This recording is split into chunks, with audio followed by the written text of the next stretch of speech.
தினமலர் நேயர்களுக்கு வணக்கம். உரைகள் நிகழ்ச்சிக்கு உங்கள் அனைவரையும் அன்போடு வரவேற்கிறோம். தமிழக வெற்றி கழகத்தின் கொடி இன்று ஏற்றி வைத்திருக்கிறார் அதன் தலைவர் திரு விஜய் அவர்கள். அதை தாண்டி கொடி பாடல் வெளியாகி இருக்கிறது. அதை தொடர்ந்து உறுதிமொழியும் அங்கே ஏற்றுக்கொள்ளப்பட்டிருக்கிறது. அந்த உறுதிமொழியில் சொல்லப்பட்டிருக்கக்கூடிய பல விஷயங்களை நம்ம பார்க்கும் பொழுது அவங்க இந்திய தேசியம் பற்றியும் பேசியிருக்கிறாங்க, தமிழ் தேசியத்தை பற்றியும் பேசியிருக்காங்க, மதச்சார்பின்மை, இறையாண்மை அப்படின்னு பல விஷயங்கள், சமத்துவம், சமவாய்ப்பு அப்படின்ற மாதிரி பல விஷயங்கள் அந்த உறுதிமொழியிலேயே பேசப்பட்டிருக்கக்கூடிய ஒரு விஷயத்தை நம்ம பார்க்கிறோம். இதெல்லாம் உண்மையிலேயே ஒருங்கிணைந்து செய்வது அப்படிங்கிறது ஒரு காமனா எல்லா கட்சிகளுக்குமே இது ஒரு விஷயமா தான் இருக்கு. ஆரம்பத்தில் ஒரு கட்சி ஆரம்பிக்கப்படும் போது எல்லோருமே இந்த விஷயங்களை பேசுறத நம்ம பார்க்கிறோம். இவர் எதுவுமே மிஸ் ஆயிடக்கூடாதுன்ற மாதிரி எல்லாத்தையும் சேர்த்து வைத்து ஒரு உறுதிமொழி ஏற்றிருக்கிறார போல ஒரு விஷயத்தை நம்ம பார்க்கிறோம். அப்படி இருக்கும் பொழுது இதை பொறுத்த வரைக்கும் இது உண்மையிலேயே நடைமுறையில் இதெல்லாம் சாத்தியப்படுத்த முடியுமா? இப்படி ஒரு கட்சி ஒரு 100% ஒரு பர்ஃபெக்ட் கட்சி அப்படின்ற ஒரு விஷயமாக இது இருக்குமா அப்படின்ற ஒரு கேள்வி எழுந்திருக்கிறது. அதை தொடர்ந்து அவங்களுடைய நிலைப்பாடு, கொள்கைகள்லாம் இன்னமும் ஒரு கிளியர் பிக்சர் நமக்கு கிடைக்கல. அப்படி 2026 தேர்தலை இந்த கட்சி இப்போ எப்படி சந்திக்க போகிறது, அதாவது ரொம்ப ஸ்டார்டிங் ஸ்டேஜில் இருக்கிற மாதிரி இருக்கே, எப்படி இவர்கள் தயாராக போகிறார்கள் அப்படின்ற ஒரு கேள்வியும் நம்மக்கிட்ட இந்த நேரத்தில் இருக்குது. இந்த சூழலில் தான் இதை பற்றி நம்ம பேச போகிறோம் இன்றைக்கு.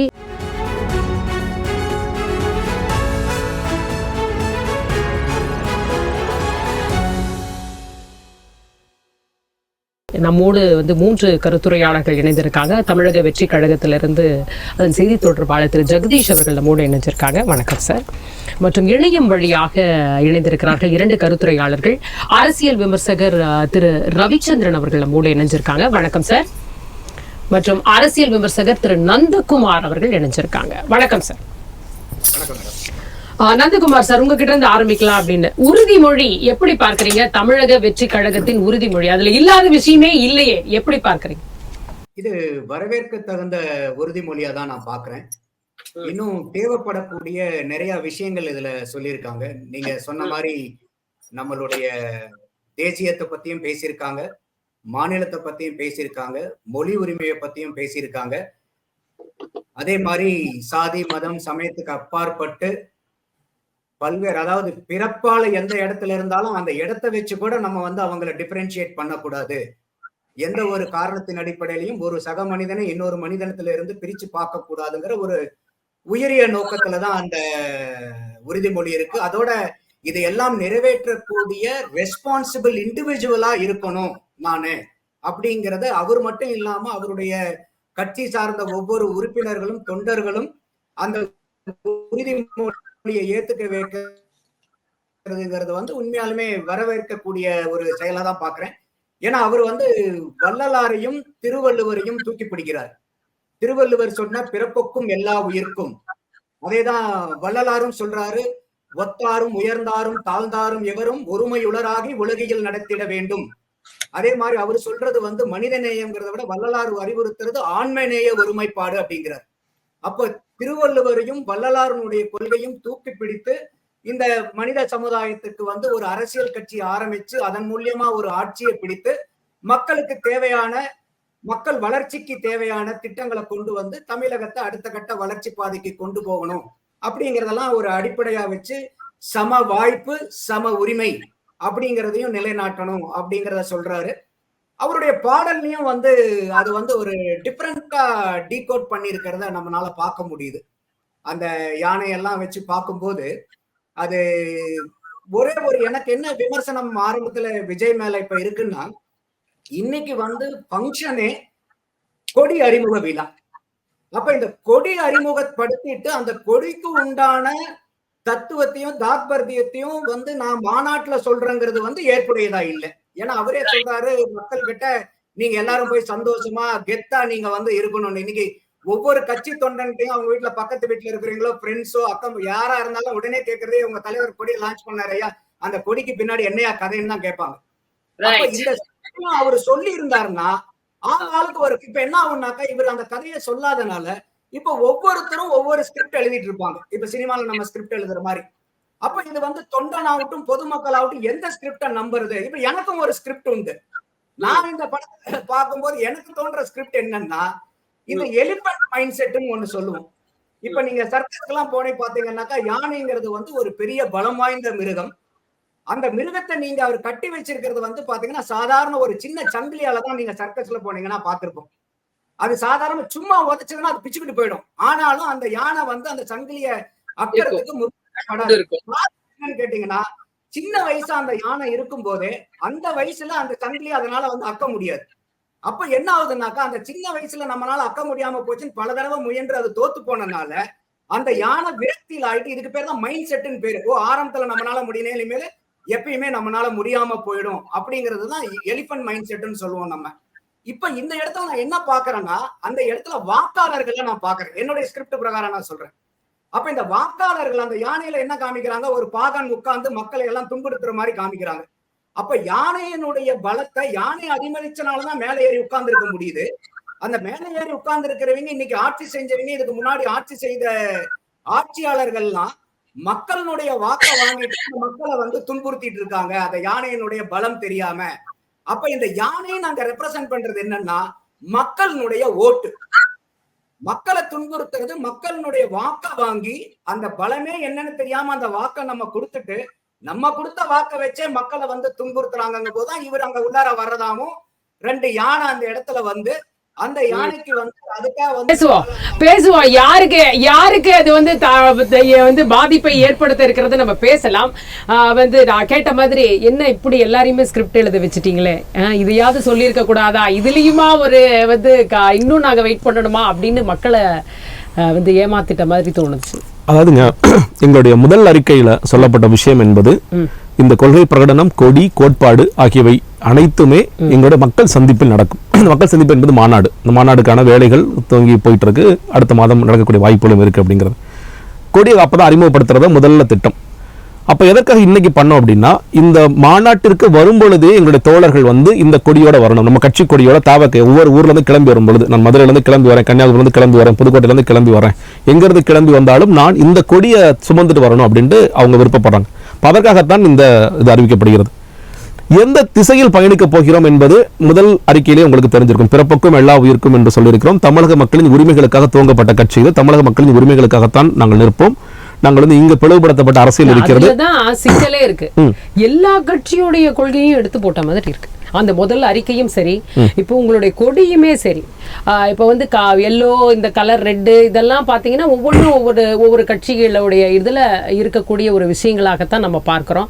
அப்படி பார்க்கும்போது எல்லா கட்சியும் ரெப்ரசென்ட் பண்ணுற மாதிரி இருக்கு. அவங்களுடைய கொள்கைகள்லாம் எடுத்து எல்லாத்தையும் எடுத்து ஒரு கூட்டாஞ்சோறு மாதிரி எல்லாத்தையும் எடுத்து போட்ட ஒரு ஃபீலிங் இருக்கு. அப்போ என்ன செய்ய போறாங்க அப்படின்றதுல வந்து இன்னுமே மக்களுக்கு ஒரு இல்லைங்க. நீங்க அப்படி பார்த்தீங்கன்னா, இப்போ புரட்சியை பேசக்கூடிய வண்ணம் என்பது சிவப்பு தான். நீங்க அதே மாதிரி செழுமை பேசக்கூடிய, வளத்தை பேசக்கூடிய வண்ணமாக இருக்கிறது. நீலம் வந்து எது பேசுது அப்படின்னு நமக்கு தெரியும். காவி எது பேசுறது அப்படின்னு தெரியும். இந்த வண்ணத்தை எடுத்துட்டீங்க, இந்த வண்ணத்தை எடுத்துட்டீங்க, இந்த வண்ணத்தை எடுத்துட்டீங்கன்னா வெள்ளக்கடலை கொடி போட்டா நான் அமைதியை குறிக்க வரீங்களா நீங்க கேட்பீங்க. எல்லா உயிருக்கும் சீமான் கேப்ஷன் எடுக்கிறாரு. அந்த கேப்ஷன் அது ஒரு நல்ல திருவள்ளுவர் எழுதல. அப்ப திருவள்ளுவர் எழுதுற சீமான் தான் எழுதுறாரு. நான் கட்சிகள் பாயிண்ட் ஆஃப் வியூ சரி, ஓகே. எல்லா கட்சிகள் பாயிண்ட் ஆஃப் வியூ, சமூக நீதியை இங்க இருந்து எடுத்துக்கிறீங்க, மொழி எதிர்ப்பு இங்க வந்து இங்க இந்த தமிழகத்தை எடுத்துக்கிறீங்க, தேசியம் அங்க இருந்து எடுத்துக்கிறீங்க, இங்க அப்படி வந்து அதே மாதிரி திடீர்னு பார்த்தா சிஏஏ, நீட், அதுக்கு ஒரு எதிர்ப்பு தெரிவிக்கிறீங்க. சோ இதெல்லாம் பார்க்கும்போது ஒரு எல்லாமே இது வந்து நீ சொன்ன எல்லா விஷயத்திலையும் பொதுவான காமனான ஃபேக்டர் ஒன்று பாருங்க.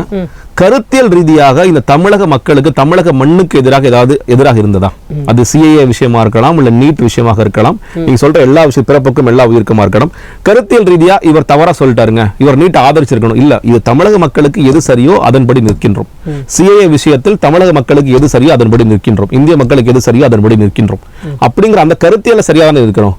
நீங்க இல்ல நீங்க வித்தியாசமான ஸ்டாண்ட் சொல்லணும் அப்படிங்கிறதுக்காக நீங்க தமிழக மக்களுடைய பிரதிபலிப்பு இல்லாம வேற ஒண்ணு சொல்ல முடியுமா? நீங்க வித்தியாசமா ஒரு சொல்லுவார் எது சொன்னாலும் அது தேவையில்லை. தமிழக மக்களுக்காக நம்ம கரெக்டா நிக்கிறோமா நிக்கலையா? இல்லங்க உறுதி. அதாவது நீங்க அடையாள ரீதியாக இப்ப நீங்க மொழிப்போர் தியாகின்னு ஒரு மொழிப்போர் தியாகிகளுக்கான நாள் ஒண்ணு கொண்டாடுறீங்க. அன்னைக்கு மட்டும்தான் அவர்கள் நினைத்து பார்க்கப்படுகிறார்கள். நீ இன்னைக்கு வரைக்கும் சின்னசாமி யாரு, பழனிசாமி யாரு, ஏதாவது எவ்வளவு மக்களுக்கு தெரியும்? கீழப்பழுவூர்ல அவர் எப்படி இறந்து போனாரு, இன்னும் எத்தனை மொழிப்போர் தியாகிகள், பெண் மொழிப்போர் தியாகிகள் எத்தனை பேர் இறந்து போனாங்க, இதெல்லாம் யாருக்கா தெரியுமா? இதை சொல்கின்ற திமுகவிற்கு எத்தனை மொழிப்போர் தியாகிகளை அவர்கள் கொண்டாட தயாராக இருக்கிறார்கள்? இல்ல, மறந்துட்டே வர்றாங்க. தமிழுக்காக உண்மையிலே போராடியவர்கள் யார்? அவர்களுக்கு இங்கு நல்ல மரியாதை கொடுக்கப்படுகிறதா? இல்ல. இந்த விடுதலைக்காக போராடியவர்களுக்கு சரியான மரியாதை கொடுக்கப்படுகிறதா? இல்ல. இவ்வளவு ஏங்க நீங்க திமுகவும் அண்ணா திமுகவும் அறிஞர் அண்ணாவை இன்று கொண்டாடுகிறார்களா? அவர்கள் குறித்து பேசுகிறார்களா? திமுக கலைஞர் தூக்கி பேசுறாங்கல்ல, அந்த அளவுக்கு அண்ணாவை கொண்டாடி இருக்காங்களா? அண்ணாவை மறக்கடிக்கிறதுக்கான வேலைகள் தான் பார்த்தாங்க. அதிமுக பேர்ல மட்டும் தான் அண்ணா இருக்காரு, வேற எங்கேயும் அண்ணா இருக்காரு? இதுதான், அதாவது எல்லா கட்சியும் ஆரம்பிக்கும் பொழுது இது இப்போ நீங்கள் சொல்கிற எல்லா விஷயங்களும் அவங்களும் சொல்கிறாங்க. இப்போ இங்கே தமிழகத்தில் எந்த கட்சியாவது சமூக நீதி வேண்டான்னு சொல்கிறாங்களா? சமத்துவம் வேண்டான்னு சொல்கிறாங்களா? சம வாய்ப்பு வேண்டான்னு சொல்கிறாங்களா? ஸோ அப்போ இது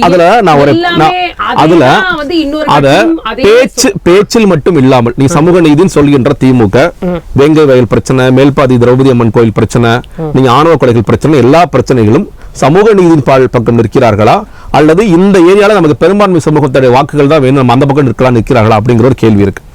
நாங்க இன்னொன்று, நீங்க பெண்களுக்கான அதிகாரத்துவம் அப்படிங்கிற கணக்குல தான் என்ன பண்றாங்க, மகளிர் உரிமை தொகைன்னு அறிவிக்கிறாங்க. நாங்க என்ன சொல்ல, நீங்க மகளிர் உரிமை தொகை ஓகே, புதுமை பெண் திட்டம் ஓகே, உண்மையில் பெண்களை அதிகாரப்படுத்தும் இடத்திற்கு நீங்க வந்திருக்கீங்களா? உங்களோட மேடைகள்ல, உங்களுடைய இன்னைக்கு பொதுக்குழு நடத்துனீங்கன்னா, செயற்குழு நடத்தின உங்களோட மேடைகள்ல நீங்க சுப்பலட்சுமி இருந்தாங்க, அதை தாண்டி இன்ற ஒரு பெண் யாராவது மேல இருக்காரா? அதிமுக யாராவது இருக்காங்களா? இன்னைக்கு எங்களோட முதல் வரிசை நீங்க பார்த்திருப்பீங்க, தலைவர், செயலாளர், பொருளாளர், தலைமை நிலை செயலாளர், இந்த பக்கம் கொள்கை பரப்பு துணை செயலாளர் இம்ரான் தஹீரா அவங்க உட்கார்ந்து இருக்காங்க. பெண்களை உண்மையிலே அதிகாரப்படுத்தும் இன்னைக்கு குறைந்தபட்ச கூட்டம் தான், ஏன்னா சில பிரச்சனைகள் இருந்தது, அதனால மாவட்ட தலைவர்கள், ஒவ்வொரு மாவட்டத்தில் 2 பேர் மட்டும் வந்தா போதுங்கிறத அறிவிச்சிருக்கோம். அதுல நீங்க 50க்கும் மேற்பட்ட 200 பேர் இருக்கிற இடத்துல 50க்கும் மேற்பட்ட பெண்களை பார்க்கிறீர்கள். இவங்க எல்லாம் மாவட்ட பொறுப்பில் இருப்பவர்கள், வாக்கு வங்கி அல்ல.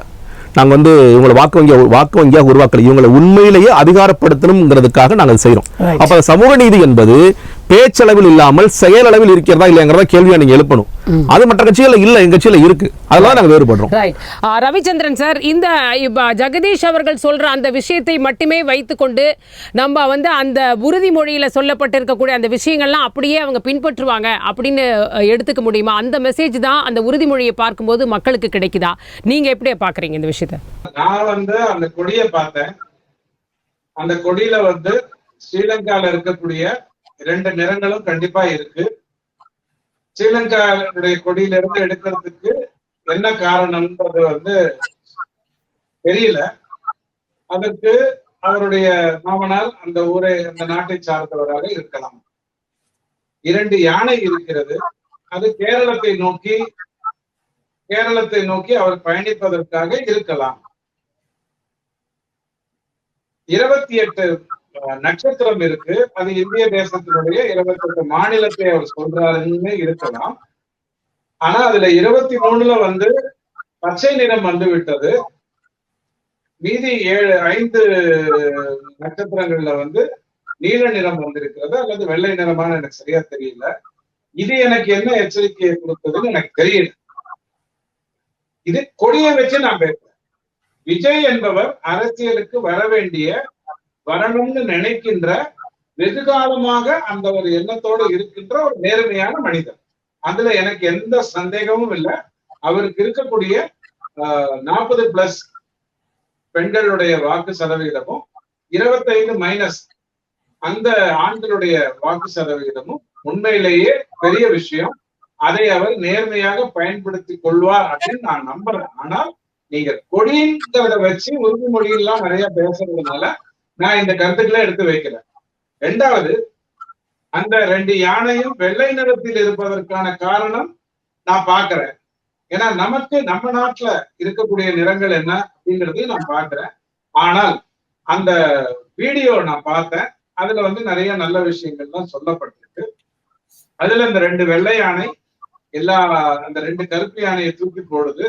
அது யாராக வேணாலும் இருந்துட்டு போகலாம், ரொம்ப நாளா இருக்கக்கூடிய பங்காளிகளாக இருக்கலாம், தெரியல.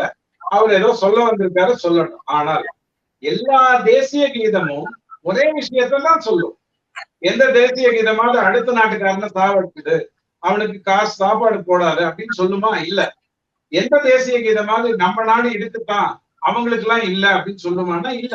எல்லா தாயும் ஒன்றுதான், எல்லா தேசிய கீதமும் ஒன்றுதான், எல்லா உறுதிமொழியும் ஒன்றுதான். எம்ஜிஆர் அவர்கள் முதல்ல ஆட்சிக்கு வரும் பொழுது அவருடைய ஆட்சி மிக தூய்மையாக, நேர்மையாக, அற்புதமாக இருந்தது. அந்த ஆட்சியை கலைச்சிட்டு திரும்ப ஒரு ஆட்சிக்கு அவர் வரும்போதுதான் அங்கே வந்து கரையான்கள் வந்தது, பெருச்சாளிகள் வந்தது, எல்லாத்தையும் நம்ம பார்ப்போம். ஆக இவர் முதல்ல வரும்பொழுது அவர் எந்த அளவுக்கு நேர்மையா இருக்க போறாரோ அதே அளவுக்கு அவரை விட்டு வைக்க வேண்டியது நம்ம தமிழக மக்களுடைய கடமை. ஆனால் அவருடைய நோக்கம் அரசியல்ல வர்றதுக்கு எதுவா இருக்கணும், 10-11 வர்றது அவருடைய நோக்கமா இருக்கக்கூடாது. 10-1 இருக்கிறதுக்கு தான் அவர் வரணும். அதுக்கு வித்தியாசம் உங்களுக்கு தெரியும். இன்னைக்கு தமிழகத்தினுடைய முக்கியத்துவம் கூட்டணி ஆட்சியை நோக்கித்தான் இருக்கு. சோ கூட்டணி ஆட்சியை அமைப்பதற்கு நான் அந்த அரசியலுக்குள்ள வர்றேன். நான் வந்து எனக்கு பயங்கரமான ஸ்ட்ரென்த் இருக்கு. நான் 234ல 230 வெற்றி பெற்றுவேன், 180 வெற்றி பெற்றுவேன், 140 வெற்றி பெற்றுவேன்னு நினைக்காம கூட்டணி ஆட்சியை நோக்கி முதல்ல போறதுதான் கல யதார்த்தமா இருக்கும். காரணம், ரஜினிகாந்த் அவர்களே சொன்ன மாதிரி ஒரு பக்கம் 10 வருடம் ஆட்சிக்கு, அன்னைக்கு அவர் சொல்லும் போது 10 வருஷத்துக்கு ஆட்சிக்கு வராமல் திமுக இயங்கி இருக்கு. ஒரு பக்கம் 10 ஆண்டுகளாக குவித்த பணத்தோட ஒரு கட்சி இருக்கு. இந்த முதலைகளை நான் சமாளிக்கணும்னு அவரே சொன்னார். அப்ப இவரும் அதை புரிந்து கொள்ள வேண்டும். அப்ப அவங்க 2 பேரும் பங்காளிகளாக இருப்பாங்க. கொடநாட்டுல உட்கார்ந்து பேசினா கூட்டணியை பிரிச்சுன்னு சொல்லுவாங்க, பிரிச்சுக்கிட்டுருவாங்க, தெரியாது.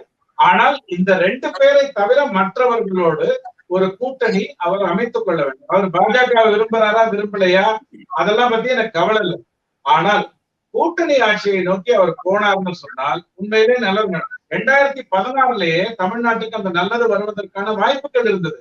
எங்க தப்பு பண்ணிட்டாங்க வைகோ ஐயாவும் கம்யூனிஸ்டும் திருமாவளவன் ஐயாவும் மற்றவங்களும் எங்க தப்பு பண்ணிட்டாங்கன்னா, விஜயகாந்தை முதலமைச்சராக முதல்ல அறிவிக்க சொல்லி அவங்க வீட்டுல இருந்து கிச்சன் கேபினெட்ல இருந்து வந்த தகவலை வச்சு அறிவிச்சுட்டாங்க. அதனாலதான் அது பெரிய பிளாப் ஆச்சு. அப்படி இல்லாமல் அவங்க மட்டும் அதை அறிவிக்காமல் சீட்ல கரெக்டா பண்ணிருந்தாங்கன்னு சொன்னா அந்த நாள்லயே நல்லது நடந்திருக்கும். 8 வருஷம் ஆயிடுச்சு.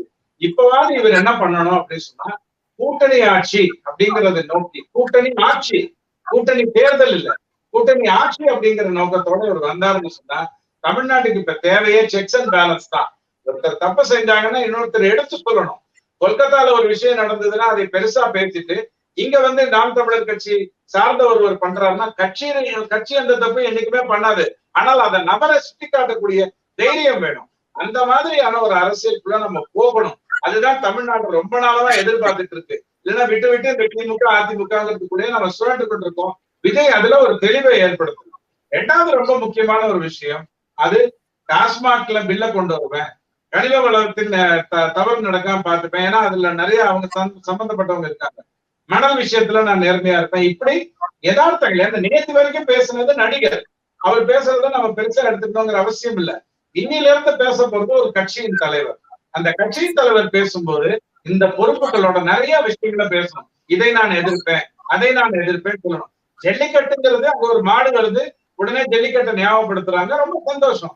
ஆனா ஜல்லிக்கட்டுக்கு யார் தப்பு பண்ணாங்க எடுத்து சொல்லக்கூடிய தைரியம் வேணும். அதை யார் சரி பண்ணி கொடுத்தாங்க எடுத்து சொல்ல வேண்டிய நேரம். இந்த ஜல்லிக்கட்டு தடைபடுவதற்கு காரணம் என்ன? ஜெர்சிங்கிற ஒரு பாலையே இந்தியாவில கிடைக்கக்கூடாது, பாலுக்கு கூட நாம வந்து வேற்று நாட்டுல இருந்து வாங்குற சுச்சுவேஷன் நமக்கு வரணும்னு சொல்லி கை வச்சாங்க.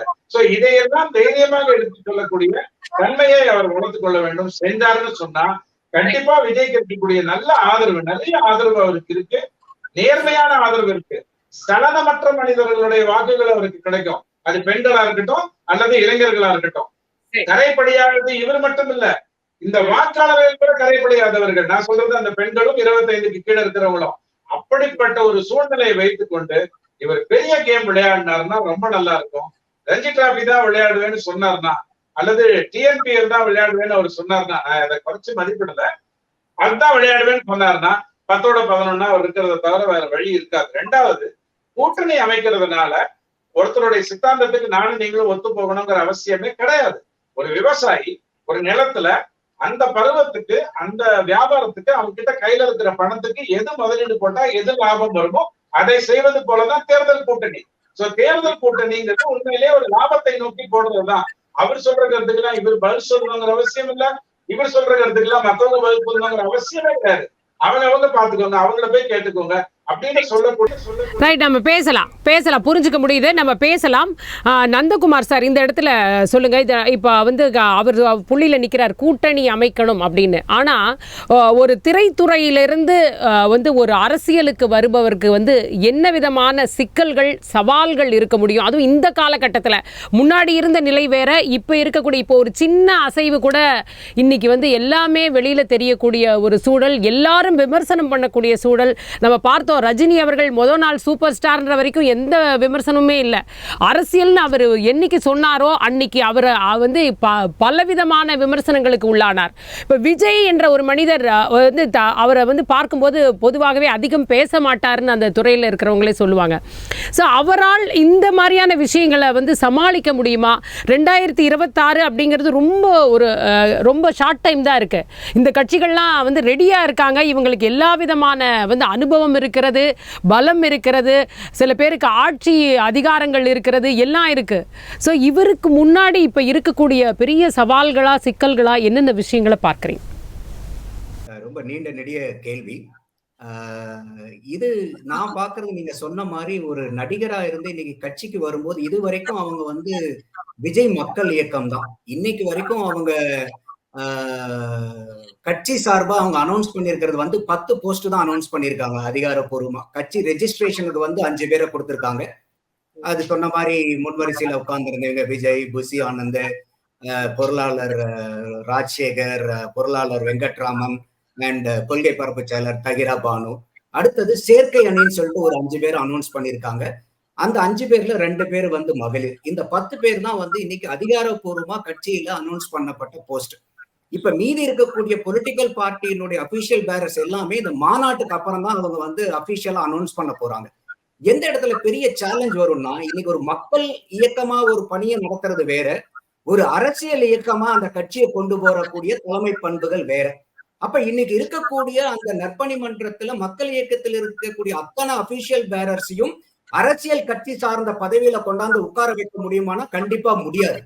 அப்ப என்ன ஆகும்னு கேட்டீங்கன்னாக்கா, அதுல இருக்கு. இப்ப இன்னைக்கு இன்னொன்னு என்ன பாக்குறோம்னா, பல கட்சியில இன்னைக்கு தமிழ்நாட்டில் இருக்கக்கூடிய அரசியல் கட்சிகள்ல பெரும்பான்மையான கட்சியில இதுவரைக்கும் ஏற்கனவே சிறப்பா செயலாற்றி இருந்து அவர்களுடைய தகுதிக்கு தகுந்த, திறமைக்கு தகுந்த பதவிகள் கட்சியில கிடைக்காத அதிருப்தியில இருக்கிறவங்க எல்லாமே வந்து விஜய் அணுகிட்டு இருக்காங்க. ஏன்னா இது ஒரு புதுசா கட்சி வரனால இன்னைக்கு எல்லா கட்சியும் வேகன்சியில இருக்கிறனால ஆரம்பத்திலேயே ஒரு கட்சிக்கு போகும்போது அந்த கட்சி வளர வளர தானும் கட்சியோடு சேர்ந்து வளர முடியுங்கிறது தான் எல்லாத்தினுடைய எதிர்பார்ப்பா இருக்கு. அப்ப அந்த மாதிரி வந்து ஒரு ஆளுமையோட வரக்கூடிய நல்ல அரசியல்வாதிகளையும் இவர் அரவணைச்சு உள்ளார கட்சியில எடுத்துக்க வேண்டிய கட்டாயமும் அவர்களுக்கு இருக்கு. அப்ப என்ன ஆகும்னா, இதுவரைக்கும் அவருக்கு ஒரு 20 வருஷமா உங்களுக்கு வந்த நற்பணி மன்றத்துல இருந்து, மக்கள் இயக்கத்துல இருந்து சில பேருக்கு அந்த பதவியை எதிர்பார்த்து, ஏன்னா இன்னைக்கு வரைக்கும் அவங்க மக்கள் நற்பணி இயக்கத்தினுடைய செலவு பூரா அந்த தனிநபர்கள் நிறைய செஞ்சுட்டு இருக்காங்க. எல்லாத்துக்குமே என்ன ஒரு எதிர்பார்ப்பு இருக்குன்னா, அரசியல் கட்சியா வரும்போது நமக்கு ஒரு பதவி கிடைக்கும் அப்படிங்கறதுதான் வந்து ஒரு எதிர்பார்ப்புல இருக்கும். ஆனா இதே வந்து நீங்க ரஜினியை ஒரு உதாரணமா சொன்னீங்க. ரஜினிகாந்துக்கும் இதேதான் ப்ராப்ளம் வந்துச்சு. அவர் இது மாதிரி என்னைய வச்சு யாராவது கட்சியில பணம் சம்பாதிக்கலாம்னு இருக்கிறவங்க இன்னைக்கு என்னை விட்டு ஓடி போயிடும்னு ஒரு அனௌன்ஸ்மெண்ட் கொடுத்தாரு. அப்ப என்ன ஆச்சுன்னா, அதுல நிறைய பேர் வந்து மீடியாவுக்கு வந்து நாங்க இத்தனை வருஷமா வந்து அவருக்கு கட் அவுட் வச்சோம், பாலாபிஷேகம் பண்ணோம், அதை பண்ணோம், இதை பண்ணோம், இன்னைக்கு எங்களை விட்டு போற சொல்றாருன்னு அதிருப்தியாளர்களை பூராமே வந்து மீடியாவுக்கு வந்தாங்களா இல்ல வரவழைக்கப்பட்டார்களாங்கிறது இன்னொரு கேள்வி. அதே விஷயம் இன்னைக்கு விஜயனுடைய அதிருப்தியாளர்களுக்கும் அதே விஷயங்கள் நடக்க ஆரம்பிக்கும். அவங்களும் மீடியாவுக்கு வரலாம், அவங்களையும் மீடியாவுக்கு வர வைக்கப்படலாம், அவருக்கு எதிர்த்து பேச வைக்கலாம். ஆனா இதெல்லாம் வந்து விஜய் எதிர்பார்க்கணும். இதையெல்லாம் ஒரு கட்சி தலைமைக்கு வரும்போது விமர்சனங்கள் கட்டாயம் வரும். அவரே ஒரு டைலாக் சொல்றாரு, ஃபேமஸான டைலாக், கடுப்பேத்துறவங்க கிட்ட கம்மனும் உசுப்பேத்துறவங்க கிட்ட உம்முன்னு இருந்தா வாழ்க்கை ஜம்முன்னு இருக்குன்னு ஒரு டைலாக் சொல்றாரு. அந்த மாதிரி யாருமே அரசியலுக்கு இல்ல பொது வாழ்க்கைக்குன்னு வரும்போது யாருமே விமர்சனத்திற்கு விதிவிலக்கு அல்ல. எல்லாருமே விமர்சனத்துக்கு உட்படுத்தப்பட வேண்டிய ஆட்கள் தான். அது வந்து ஏன் நீங்க இவரை விமர்சனம் பண்றீங்க, அவரை விமர்சனம் பண்றீங்கன்னு கேட்கறதுக்கு யாருக்கும் ரைட்ஸ் இல்லை. அதுதான் பப்ளிக் லைஃப்ங்கிறது. அப்ப அந்த மாதிரி வரும்போது இன்னைக்கு விஜயை எனக்கு இன்னொரு என்ன விமர்சனம்னா, இப்ப செப்டம்பர் 5 கோட் படம் வருது, அதுக்கப்புறம் வந்து இன்னொரு படம் வேற நடிக்க போறாருன்றீங்க. நீங்க இன்னொரு கேள்வி கேட்டீங்க, என்ன காலகட்டம் இருக்கான்னு. இப்போ இன்னொரு படத்துக்கு போனோம்னா என்னதான் ஒரு ஷார்ட் ஸ்கெடியூல்ல பண்ணீங்கனாலும் ஒரு 3 மாசம் 4 மாசம் ஆயிடும். அதுக்கப்புறம் போஸ்ட் ப்ரொடக்ஷன் அது இதுன்னு ரிலீஸ் ஆகிறதுக்கு அது ஒரு 6 மாசம் முடிஞ்சிடும். இன்னைக்கு சற்றேறக்குரிய ஏப்ரல்லயோ மே 2026லயோ தேர்தல் வர்றதுக்கு வாய்ப்பு இருக்கு. அப்படியே நீங்க ஒரு ஏப்ரல் மாசம் தேர்தல் வருதுன்னா கூட ஒரு 2-3 மாசத்துக்கு வந்து நமக்கு கோட் ஆஃப் கான்டாக்ட் வந்துடும். அப்ப இன்னைக்கு விஜய்க்கு இருக்கக்கூடிய கால அவகாசம் இந்த வருஷத்துல ஒரு 4 மாசம், அடுத்த வருஷத்துல ஒரு 12, ஏறக்குறைய 16 மாசம் டு அதிகபட்சம் 18 மாசம் தான் விஜய்க்கு இருக்கக்கூடிய காலகட்டம். அப்ப இப்பயும் வந்து நீங்க போய் நான் நடிக்க போறேன், இன்னொரு படத்தை பண்ண போறீங்கன்னா அவர்கிட்ட நான் இன்னொரு பாராட்டுற விஷயம் என்னன்னா, ஒரு கால் சேத்துல ஒரு முழு நேர அரசியல்வாதியா வரன்றாரு. ஏன்னா இன்னைக்கு அடுத்த 10 வருஷத்துக்கு திரையுலகத்துல அவருக்கு செகண்ட் டு விஜய்ங்கிற அளவுக்கு ஃபார் டிஸ்டன்ஸ் இருக்காங்க. இன்னைக்கு படத்துல ஒரு படம் வருஷத்துக்கு ஒண்ணு கூட ஒரு 200 கோடி 300 கோடி சம்பாதிக்கிறாருன்றாங்க. ஒரு 10 வருஷம்னா கூட ஒரு 2000 to 3000 கோடி ரூபாய் அவர் தியாகம் பண்ணி தான் அரசியலுக்கு வராரு. இதெல்லாம் நம்ம விஜய் கிட்ட ரொம்பவே பாராட்டப்பட வேண்டிய விஷயம். ஏன்னா அவர் வந்து சீரியஸ் அபவுட் பாலிடிக்ஸ்ங்கிறது புரியுது. ஆனா நீங்க கொஞ்சம் வெயிட் பண்ணுங்க, நான் ஒரு படம் இருக்குது, இன்னொரு படம் நம்ம கேட்போம் அந்த பாயிண்ட் நம்ம கேட்போம்.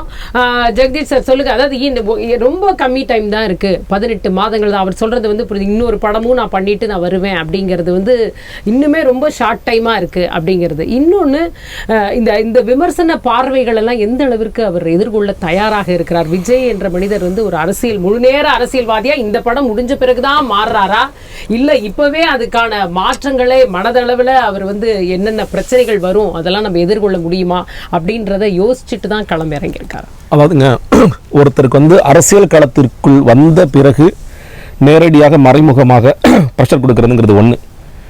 நீ என்ன நான் சரியா சினிமாவில் நடிச்சுட்டு இருக்கும் போது நீ என்ன ப்ரெஷர் கொடுத்து தான் அந்த அரசியல் களத்துக்குள்ளே வர வச்சுங்கிறது ஒன்று. இதில் வந்து இது 2வது ரகம் நினைக்கிறேன். நீங்கள் தலைவா படத்தில் டைம் டு லீடுன்னு போட்ட ஒரே காரணத்திற்காக அன்னைக்கு இருந்த ஆட்சியாளர்கள் இந்த படத்தை ரிலீஸ் பண்ண விடக்கூடாதுன்னு பண்ணதை பார்த்தோம். அதற்கு பிறகு ஒவ்வொரு திரைப்படம் வெளியே வரும்பொழுதும் ஒரு சிக்கல், லியோ வரைக்குமே எவ்வளோ பெரிய சிக்கல்கள் ஏற்பட்டது. வேறு சில நடிகர்களுக்கு ஒரு மாதிரியும் இவருக்கு எந்த மாதிரி நடத்தப்படுகிறது, ஒவ்வொரு ஆடியோ லான்ச்சில் என்ன பிரச்சனைகள் ஏற்படுகிறது. நான் சினிமா ரீதியாக சொல்கிறேன், சினிமா ரீதியாக மட்டும் தான் சொல்கிறேன். அப்போ அந்த ப்ரெஷரெல்லாம் என்னங்கிறது அவருக்கு தெரியும். முழுக்க இது எந்த மாதிரியான தாக்குதல் நடத்துவாங்க.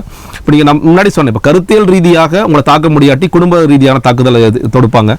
நீங்கள் வந்து நடிகைகளோட இணைத்து பேசும், இந்த மாதிரி எவ்வளோ தாக்குதல் வேணாலும் தொடர்ச்சியாக செஞ்சுட்டு தான் இருப்பாங்க. அது அவருக்கு மட்டுமல்ல, அவரை சார்ந்து பேசுகிற எங்களுக்கும் அது நடக்கும், எல்லாமே நடக்கும் செய்யும். ஆனால் அந்த ப்ரெஷர் எல்லாம் நிச்சயமாக தாங்குவார்.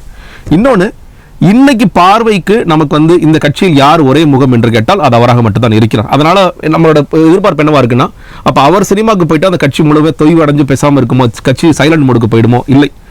இது நான் சொல்றேன், இந்த நீங்க இப்ப இந்த 5 மாத கால இடைவெளி என்பதே அவர் சொல்ற மாதிரி லட்சக்கணக்கான நிர்வாகிகள், அதாவது மக்கள் இயக்கத்தில் லட்சக்கணக்கான நிர்வாகிகளாக இருந்தவர்களை தமிழக வெற்றி கழகத்தின் நிர்வாகிகளாக நாங்கள் உள்வாங்கி இருக்கிறோம். அது வந்து மாநிலம், மாவட்டம், நீங்கள் வந்து வட்டம், கிளை, நகரம், பஞ்சாயத்து வரைக்குமே அந்த எல்லாமே ப்ராசஸ் எல்லாம் ரெடியாக இருக்குது. அதில் இன்றைக்கி மாவட்ட தலைவர்கள் மட்டும் இன்றைக்கி நீங்கள் பார்த்துருப்பீங்க, அதெல்லாம் நடந்துட்டுருக்கு.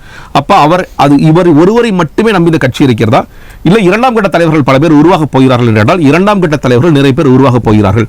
அவர்கள் இயக்கத்திலிருந்து வந்தவர்களாகவும் இருக்கலாம், இல்லை வெளியிலிருந்து உள்ளே வர காத்து கொண்டிருப்பவர்களாகவும் இருக்கலாம். வேறு சில கட்சிகளில் முன்னாள் சட்டமன்ற உறுப்பினர்களாக, நாடாளுமன்ற உறுப்பினர்களாக, முக்கிய தலைவர்களாக இருப்பவர்களும் வர காத்திருக்கிறார்கள். எல்லாமே வந்து மாநாட்டு நேரத்தில் அதெல்லாம் நம்ம ரிவீல் பண்ணலாம். மாநாட்டு நேரத்துக்கு ஒரு பெரிய இது இருக்கும். அதற்கு பிறகு உள்ள நிறைய பேர் வரக்கூடிய வாய்ப்புகள் இருக்கிறது. அதனால அவர் வந்து இப்போ மாநாட்டு முடித்த பிறகு முழுக்க ஒவ்வொரு மாவட்டம் தோறும் மாநில ரீதியாக சில பிரச்சனைகள் நாங்கள் கையில் எடுக்கலாம், மாவட்ட ரீதியாக சில பிரச்சனைகள் கையில் எடுக்கலாம். அதெல்லாம் தொடர்ச்சி நடக்க போகுது. அவர் அந்த படத்தை கமிட்மெண்ட் நிச்சயமா இருக்குது, ரொம்ப சின்ன படம் தான் சொல்றாங்க. அவர் சொல்ற மாதிரி ஒரு 3 மாத காலமே கூட வைத்துக் கொள்ளலாம். அந்த நேரத்தில் நிச்சயமாக கட்சியில் எந்த வித தொய்வுகளும் இல்லாமல் கட்சி சென்று கொண்டிருக்கும்.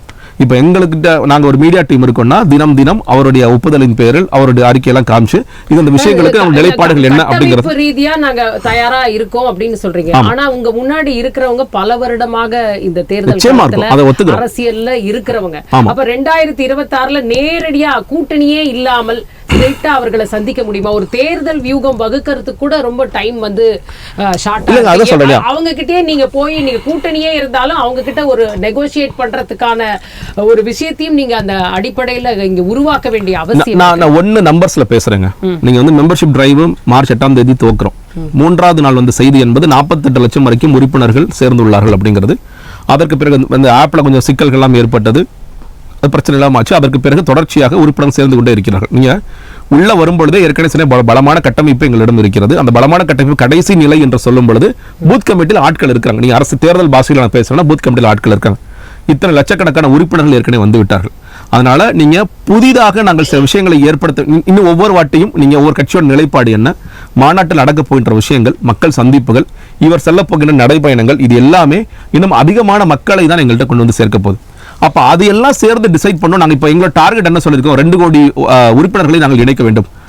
உண்மையிலேயே அந்த 2 கோடி, ஏன்னா ஒண்ணு என்ன கேட்டீங்கன்னா மற்ற கட்சிகளும் எங்களுக்கு உள்ள வித்தியாசம் என்பது, நாங்க ஃபார்ம்ஸ் எடுத்துட்டு போய் இந்த பாருங்க, ஒரு கட்சி மாவட்ட தலைவர் வந்து ஐயா நான் 500 ஃபார்ம் எடுத்துட்டு வந்தீங்க பாருங்க, அது கிடையாது. நீங்க ஆன்லைன்ல மட்டும்தான் உறுப்பினர் சேர்க்கை செய்ய முடியும். நீங்க ஓட்டர் ஐடி ஆன்லைன்லனா கூட ஓட்டர் ஐடி கார்டு இருந்தால் தான் உங்களால் என்னால் சேர முடியும். இப்போ உங்கள்ட்ட ஓட்டர் ஐடி கார்டு இல்லை, நீங்கள் வந்து 12 வயசுக்கு மேலே ஓட்டர் ஐடி கார்டு இல்லைன்னா சேரவே முடியாது. அந்த மாதிரி ப்ராசஸ். அப்போ பக்காவாக அத்தன்டிகேட்டடாக 2 கோடி உறுப்பினர்கள் சேர்ந்துட்டாங்க அப்படின்னா நாங்கள் பிரைமரி ஃபோர்ஸுங்கிறது அதை விட சொல்கிறதுக்கு வேறு என்ன வேணும்? நாங்கள் தான் பிரைமரி ஃபோர்ஸ், நாங்கள் தான் முதன்மை சக்தியாக இருப்போங்கிறது இந்த அரசியல் களத்தில் மிக தெளிவாக தெரிந்துவிடும். அந்த நேரத்தில் தான் அந்த எலக்டரல் பாலிடிக்ஸ்க்கு நம்ம கூட்டணிக்கு போகணுமா இல்ல வந்து தனித்து போகணுமா அப்படிங்கிறது அப்போ முடிவு பண்ணணும்னு சொல்றோம். அந்த 2 கோடி எது அச்சீவ் பண்ணணும்னு கேட்டீங்கன்னா, நாங்கள் அடுத்த 2 வருடங்கள் இல்ல 1.5 வருடங்கள் செய்ய போகின்ற விஷயங்கள் மட்டும்தான். அந்த நேரத்தில் ஜனவரி 2026 நம்ம என்ன பொசிஷன்ல இருக்கோம், நம்மளோட கட்டமைப்பு இன்னும் பலமாக இருக்கிறதா, எல்லா தொகுதியிலையும் நமக்கு பூத் கமிட்டி இருக்கா, இத்தனை லட்சம் உறுப்பினர்கள் நம்ம எதிர்பார்த்தபடி இத்தனை கோடி உறுப்பினர்கள் இணைந்து விட்டார்களா அப்படிங்கிற விஷயங்கள் எல்லாமே எங்களுக்கு ஆட்டோமேட்டிக்காவே நம்ம கூட்டணிக்கு போகணுமா தனிச்சிருக்கணுமாங்கிற பார்வையை கொண்டு வரும். சரி, ரவிச்சந்திரன் சார், நீங்கள் கூட்டணி அப்படின்ற ஒரு விஷயத்தை வந்து முன்னாடியே சொல்லிட்டீங்க. தமிழ்நாட்டில் இப்போ யார் வந்து கூட்டணிக்குள்ளே வருவாங்க அப்படின்னு நீங்கள் நினைக்கிறீங்க? எப்படிப்பட்ட கூட்டணி வந்து விஜய் அவர்களை தேடும் கூட்டணி இதுக்குள்ளே எதுன்னு நீங்கள் நினைக்கிறீங்க? கூட்டணிங்கிறது வந்து திமுக மாதிரி கோட்டை அடிச்சுட்டு தன்னுடைய கோட்டை பெருசா காட்டிக்கிற வழிமுறை கிடையாது. பக்கத்துல நாம பெருசா கோட்டு போட்டுட்டு வந்தாலே தானே அந்த கோடு வந்து இங்க சேர்ந்துடும். அப்படித்தான் இவர் தன்னை எடுத்துக்கணும். 18 மாதம்லாம் ரொம்ப அதிகமான நேரம். ஏன்னா அவருடைய ரசிகர்கள் வந்து எனக்கு தெரிஞ்சு 15 வருஷம் தலைவா படத்து வரத்துக்கு ஒரு 2 வருஷத்துக்கு முன்னாடில இருந்து அவங்க தயாராயிட்டாங்க. சோ அவங்க எல்லாம் ஒண்ணு இன்னைக்கு 60 வயசு 70 வயசு உட்பட்டவங்க இல்ல. சோ அதனால அவருக்கு ஒன்றும் காலதாமதம் எல்லாம் ஒண்ணும் கிடையாது. அடுத்த 18 மாதம் தான். இப்ப பிரச்சனை என்னன்னா, திரும்ப எம்ஜிஆர் மாதிரி வர முடியாது, எம்ஜிஆர் மாதிரி வர முடியாதுன்னு அதிமுக சொல்லுவாங்க. அதை நாம புறந்தள்ளணும். காரணம் என்னன்னா, எம்ஜிஆர் கிட்ட இருந்து நீங்க எதையாவது கத்துக்கணும்னு சொன்னாலும் எம்ஜிஆரை தவிர வேற எந்த நடிகருமே திரைப்படத்துக்கு அரசியலுக்கு வரேன்னு சொல்லும் பொழுது அனுபவஸ்தர்களை தங்களோட சேர்த்துக்கலாம். விஜயகாந்த் ஐயா வரும்போது பண்ருட்டி ராமச்சந்திரன் ஒரு அனுபவஸ்தர் தான் சேர்த்துட்டாரு. அவர் சொன்னதையும் கேட்கக்கூடிய மனநிலையில அவருக்கு இல்லை, ஏன்னா வீட்டுல 1000 பிரச்சனை இருக்கு. அப்போ அடிப்படையில எம்ஜிஆர் கிட்ட இருந்து கத்துக்க வேண்டியது என்னன்னா, எம்ஜிஆர் தனியா வந்து கட்சி தொடங்குறாருன்னு உடனே திமுகல இருந்து அத்தனை அமைச்சர்களும் அத்தனை மாவட்ட செயலாளர்களும் வந்துடல. அவர் ஜெயிக்க போறாருன்னு தெரிஞ்ச உடனேதான் வந்தாங்க. வரும்போது அவரை பயன்படுத்திக்கிட்டாங்க. அந்த அனுபவத்திலிருந்து அவங்களுக்கு கொடுக்குற மரியாதையோட பயன்படுத்திக்கிட்டாங்க. அது வந்து வேணும். எனக்கு தெரிஞ்சு விஜய் ஃபாலோ பண்ண வேண்டியதெல்லாம் ரஜினியுடைய அந்த கடைசி ரீல மட்டும் மறந்துட்டு 14வது ரீல மறந்துருங்க. 13 ரீலும் ரஜினி தன்னை தெளிவாக எடுத்து கொண்டு வந்தார். ஆன்மீக அரசியல்னு தன்னை சிங்கிள் அவுட் பண்ணாரு. சிஸ்டத்தை மாத்த போறேன் அப்படிங்கறத தன்னை சிங்கிள் அவுட் பண்ணாரு. இவர் எதுலயும் இன்னும் சிங்கிள் அவுட் பண்ணல. அதை நீங்க பாத்துக்கணும். ஆனால் ரொம்ப முக்கியம் என்னன்னா, ரஜினியோட 2 கூறுகளாகத்தான் நான் அண்ணாமலையையும் விஜயையும் பார்க்கிறேன். ரஜினியை விட ஆக்ரோஷமாக அண்ணாமலை, ரஜினியை விட நேர்மையான அமைதியோட விஜய். இந்த 2த்தையும் ஏதாவது ரஜினி வந்து மேக்னிஃபை பண்ணீங்கன்னா என்ன ஆகும்னா, அமைதிக்கு விஜய், ஆக்ரோஷத்துக்கு அண்ணாமலைங்கிற மாதிரி 2 துருவங்களா வர்றாங்க. ஒண்ணுக்கு பதிலா 2ஆ வர்றாங்க. அப்படிங்கிற அடிப்படையில தான் நான் தமிழக அரசுல ரொம்ப நேர்மையா பாக்குறேன். இல்ல, விஜய் அவர்களுடைய நடவடிக்கைகள்ல அவருடைய செயல்பாடுகள் அவருடைய ஸ்டாண்ட் எல்லாம் சில இடத்துல எடுக்கிறது பார்க்கும்போது அவர் கண்டிப்பா இந்த சைடு நீங்க சொல்ற சைடு போறதுக்கான வாய்ப்பே இல்லாத மாதிரி தானே தெரிகிறது. இல்லைங்க, பிஜேபிங்கிறது ஒரு சைடே கிடையாது. நல்லா புரிஞ்சுக்கோங்க. பிஜேபிங்கிறது ஒரு சைடோ ஒரு விங்கோ கிடையவே கிடையாது. அது இந்தியாவினுடைய முக்கியமான ஒரு கட்சி, 3 முறையாக ஜெயிச்சிருக்கு. அது வேற கதை.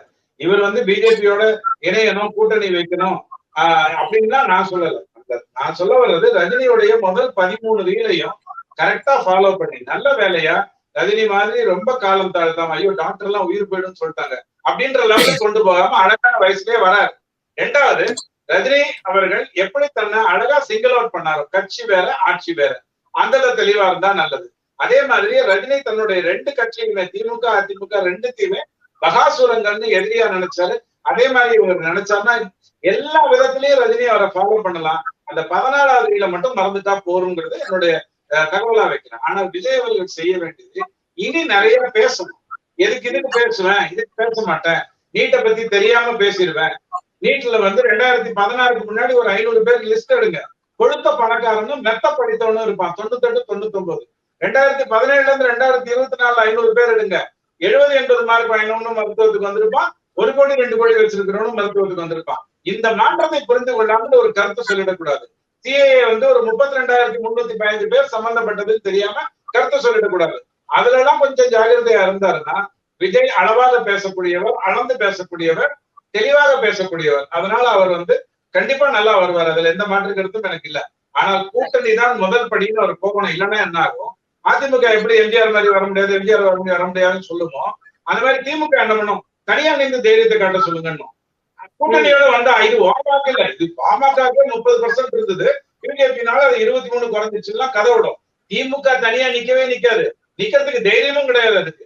அது எப்போதுமே கூட்டணியை வச்சுதான் ஜெயிக்கும், அதை தூக்கி போட்டுட்டு ஆட்சி நடத்தும். 50,000 கோடி ஒரு வருஷம் 2 பேரு, அதெல்லாம் கதை வேற. அப்ப இவர் என்ன பண்ணணும்னா, இந்த தனியா நின்று நான் என்ன தைரியத்தை காட்டுறேங்கிற விஷயத்துக்கு வரவே கூடாது. ரஜினி செய்த மிகப்பெரிய தவறு அது. தனியா நிக்கணுங்கிற அவசியமே கிடையாது. நான் கூட்டணியா வரேன். இவங்க எல்லாம் என்ன வேற்று மனிதர்களா, இவங்க எல்லாம் ஆஸ்திரேலியால இருந்து வந்தாங்களா, அண்டார்டிகால இருந்து வந்தாங்களா, எல்லாம் இந்திய தமிழன். நான் இவங்களோட கூட்டணி வைக்கிறேன், என்னுடைய கருத்தை நான் சொல்றேன், அவங்க கருத்தை அவங்க சொல்ல போறாங்க அப்படிங்கிற அடிப்படையில இவர் வரணும். இப்படி நல்ல சில விஷயங்களை மாற்றம் ஏற்படுத்திக்கிட்டாருன்னா தமிழகத்தினுடைய விடிவு காலமே கூட்டணி ஆட்சி அமையும் போதுதான் வரும். அதை விஜயால கண்டிப்பா செய்ய முடியும். அதைத்தான் அண்ணாமலை ஐயாவும் 2026 நடக்கும்னு சொல்றாரு. இது என்னுடைய கருத்தை முதல்ல எடுத்து வைக்கிறேன். ரஜினியை நல்லா ஃபாலோ பண்ணுங்க, தெளிவா ஃபாலோ பண்ணுங்க. ஆனால் அந்த கடைசியில நழுவி போனாரு பாருங்க, அந்த தப்ப பண்ணிடாதீங்க. அவ்வளவுதான் நான் சொல்றேன். நாளை படம் ஒண்ணு ஒரே ஒரு கருத்து தாங்க. ஒரு ரைடு நடக்குது, அந்த ரைடு நடக்கிறதுக்கு முன்னாடி வந்த படத்துல எல்லாம் இவர் அரசியல் பேசியிருக்காரு, ஏதாவது ஒரு சிறுங்கள் இருந்திருக்கு. ஆனா மாஸ்டர்ல, பீஸ்ட்ல, லியோல, வாரிசுல எங்கேயுமே தேவையற்ற ஒரு அரசியல் டயலாக்கே வரல. ரொம்ப கரெக்டா இருந்தாரு.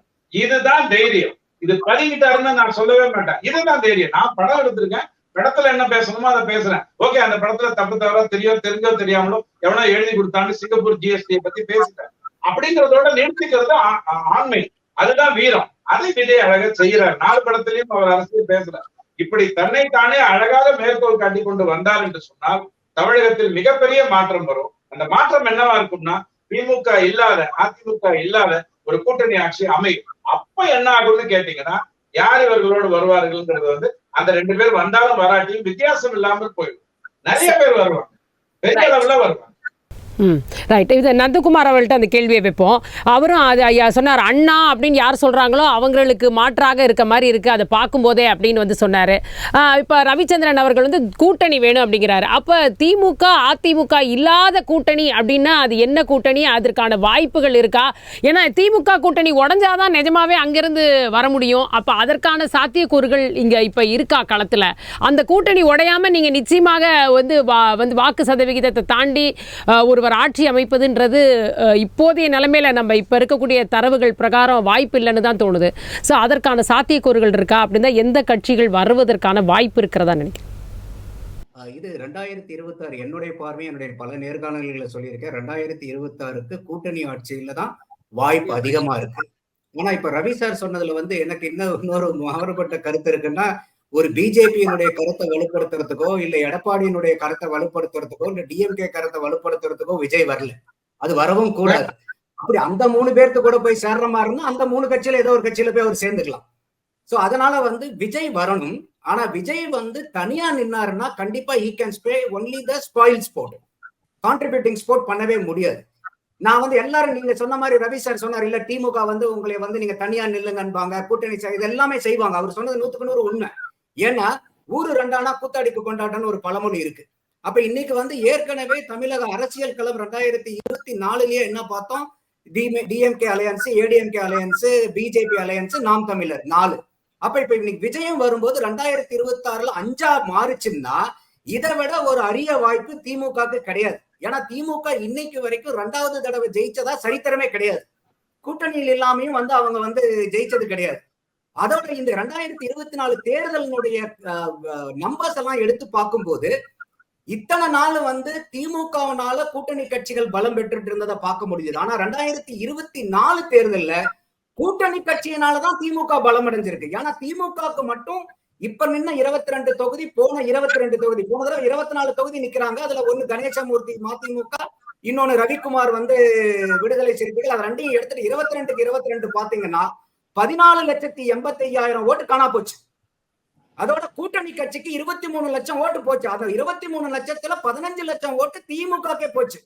அப்போ இன்னைக்கு வந்து திமுக 40க்கு 40 ஜெயிச்சன்னு சொன்னாலும் அவங்களுடைய பலத்துல ஜெயிக்கல, எதிர்கட்சிகளினுடைய பலவீனத்தினாலதான் அவங்க ஜெயிச்சிருக்காங்க. அப்போ இன்னைக்கு திமுகவுக்கு மட்டும் நீங்க தனிப்பெரும் கட்சியா பாத்தீங்கன்னா 27% தான் வாக்கு. அதிமுகவுக்கு அவ்வளவு பெரிய கட்சின்னு பார்க்கும்போது 20. அப்ப இந்த ரெண்டு கட்சியுமே இன்னைக்கு திராவிட கட்சிகள் வந்து இன்னைக்கு பலமற்று பலவீனமா இருக்கு. அப்ப இன்னைக்கு வந்து ஓட்டு போடாதவங்களுடைய எண்ணிக்கை 30% இருக்கு. நல்லா புரிஞ்சு. இன்னைக்கு திமுகவோ அதிமுகவோ வாங்கின வாக்கை விட வாக்கே செலுத்தாம இந்த அரசியல்வாதிகள் மேலையும் கட்சிகள் மேலையும் நம்பிக்கை இல்லாம இது வாக்களிக்கிறனால நமக்கு என்ன பலன் வந்துட போகுதுன்னு அதிருப்தியில் இருக்கிறவங்க 30% பேர் இருக்காங்க. அப்போ விஜயனுடைய நோக்கம் என்னவா இருக்கணும் அப்படின்னு நான் பாக்குறேன். 2026 கட்டாயம் கூட்டணி சேரணும். அப்ப அந்த கூட்டணிங்கிறது யாரா இருக்க முடியும்?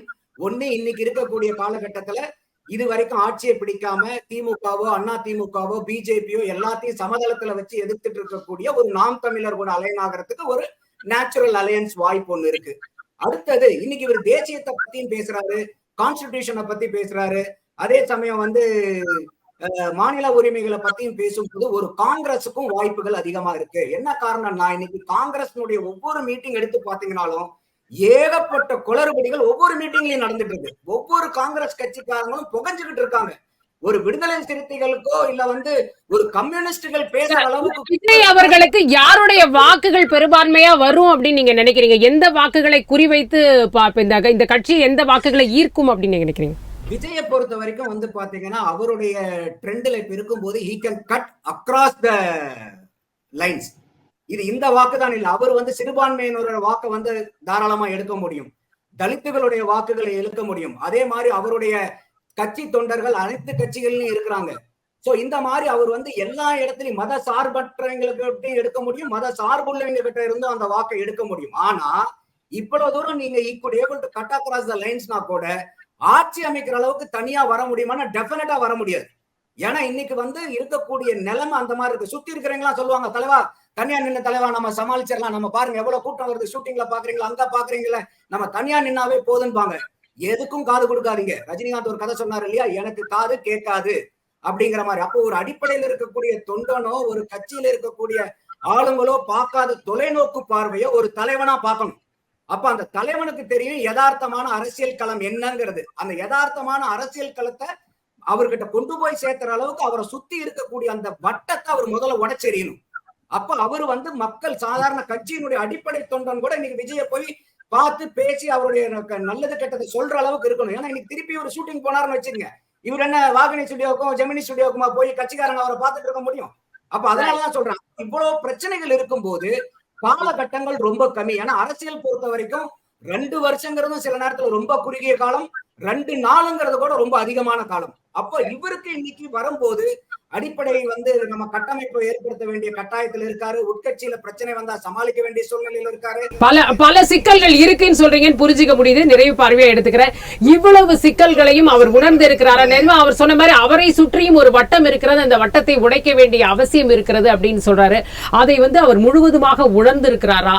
அந்த விஷயத்தை நீங்க எப்படி பார்க்கறீங்க? நிஜமாவே இந்த தேர்தலை முழு பலத்தோடு அவர் சொல்ற மாதிரி சந்திக்க தயாராக இருக்கிறதா தமிழக வெற்றி கழகம்?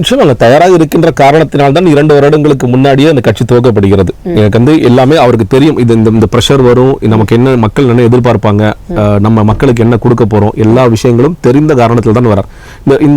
இந்த பிரச்சனைகள் பிரஷர் எல்லாமே தான் இருக்க செய்யும். இன்டர்னல் பாலிடிக்ஸ் இருக்கும், எக்ஸ்டர்னல் பாலிடிக்ஸ் இருக்கும், எல்லாமே செய்யும். ஆனா நீங்க மறுபடியும் நீங்க கூட்டணி இல்லாமல் ஆட்சி அமைக்க முடியாதுன்னு ஒரு வாதத்தை முன்வைக்கிறாங்க இல்லையா? அதுல நான் வந்து மாறுபடுறேன். நாங்க ஒரு பிரைமரி போர்ஸா இருக்க போறோம். பிரைமரி போர்ஸா இருந்த இப்போ நான் மறுபடியும் சொல்றேன், 2 கோடி உறுப்பினர்கள் உண்மையிலே சேர்ந்து விட்டார்கள்னா யாருடைய தயவு நமக்கு தேவையில்லையே. அந்த உறுப்பினர் நமக்கு தான் வாக்களிப்போம். நான் சொல்றது அத்தன்டிகேட் இல்ல, அதான் சொல்றேன். நான் அதான் வித்தியாசம் நான் சொல்றேன். 1.5 கோடி உறுப்பினர்கள் இருக்காங்க, 2 கோடி உறுப்பினர்கள் இருக்குன்னு சொல்றவங்களுடைய வாக்கு எண்ணிக்கை என்ன இருக்குன்னு பாருங்க. கடந்த பாராளுமன்ற தேர்தலில் 1 கோடி கிராஸ் பண்றாங்களாங்கிறத பாருங்க. அவர் சொல்ற ஒரு விஷயத்துல உடன்பு பண்றேன். இன்னைக்கு வந்து திமுக வாக்கு வங்கி 27%, அதிமுக வாக்கு 20%, திராவிடியன் போர்சஸோட மொத்த வாக்கு வங்கி 47% குறைந்து விட்டது. அதே நேரத்தில் 30% வாக்களிக்கவே வரவில்லை. அதெல்லாம் பார்க்கிறோம். ஏன் நீங்க 4 கூட்டணி 4 பேர் தனித்தனி நின்னாங்க இல்லையா? திமுக, அதிமுக, பாஜக, நாம் தமிழர் நின்னாங்க. ஆனா ஒரு லீடர் கூட யாருமே இந்த 30% மக்களை கவர்ந்து இருக்கக்கூடிய லீடரா இல்லைன்னு மக்கள் பார்க்கறாங்க. ஒரு இன்ஸ்பயர் பண்ணி என்ன எலக்ட்ரல் பூத்துக்கு கொண்டு வர கூட லீடர் இல்லைங்கிறதா இன்னைக்கு ஒரு தொய்வா இருக்கு. அது உடைக்கப்பட வேண்டும். அதை ஒரு உடைப்பார்னு சொல்றேன். அப்ப அது ஆட்டோமேட்டிக்கா மாறும்போது ஒரு முதன்மை சக்தியாக வரும் பொழுது நீங்க அந்த நேரத்தில் எலக்ட்ரல் பாலிடிக்ஸ் டேர்ம்ஸ்ல அப்ப கூட்டணி வேணுமா வேணாமா நாங்க முடிவு செய்யணும் சொல்றோம். கூட்டணி இல்லாமல் ஆட்சி அமைக்க முடியாதுங்கிற வாதத்துல எனக்கு உடன்பாடு கிடையாது. கொள்கை தெரியணும். அதுக்கப்புறமாகத்தான் நிஜமாவே அதுக்கப்புறம் தான் கூட்டணி தேர்தல் மக்கள் நீங்க சொல்ற மாதிரி அவங்களை சேர்த்துறது உறுப்பினர்கள் அப்படின்ற வட்டமே விரியுமே. அப்பதான் பொறுத்திருந்து பார்க்கலாம். நீங்க சொல்ற மாதிரி செப்டம்பர் மாதத்துல மாநாடு முடிந்தவுடன் மீண்டும் சந்திக்கலாம். கருத்துக்களை பகிர்ந்து கொண்டு உங்கள் மூவருக்குமே மிக்க நன்றி.